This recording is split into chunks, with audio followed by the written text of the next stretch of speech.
The lighting of Hanukkah menorahs in public spaces was initiated by the Rebbe, Rabbi Menachem Mendel Schneerson, and gave rise to the now ubiquitous menorahs that stand in city squares, malls, and parks across the United States of America and the world.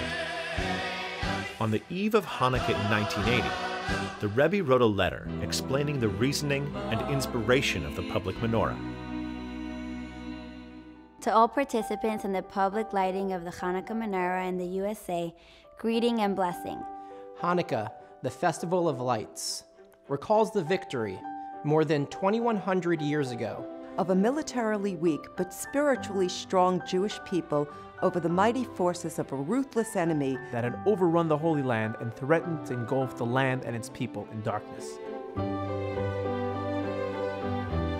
The miraculous victory, culminating with the dedication of the sanctuary in Jerusalem and the rekindling of the menorah, which had been desecrated and extinguished by the enemy, has been celebrated annually ever since during these 8 days of Hanukkah, especially by lighting the Hanukkah menorah, also as a symbol and message of the triumph of freedom over oppression, of spirit over matter, of light over darkness.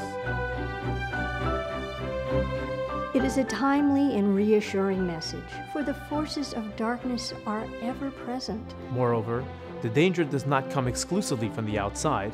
It often lurks close to home, in the form of insidious erosion of time-honored values and principles that are at the foundation of any decent human society.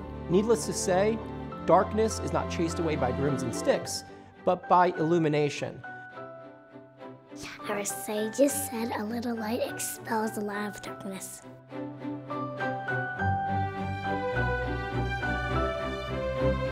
The Hanukkah light reminds us in the most obvious way that illumination begins at home.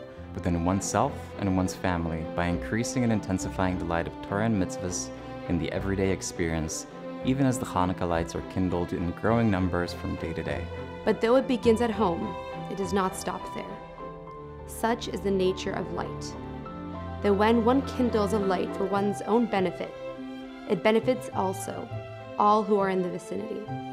Indeed, the Hanukkah lights are expressly meant to illuminate the outside, symbolically alluding to the duty to bring light also to those who, for one reason or another, still walk in darkness. Rebbe, thank you and happy Hanukkah. Lighting Hanukkah. Thank you, Rebbe. It must be lighting on the outside also.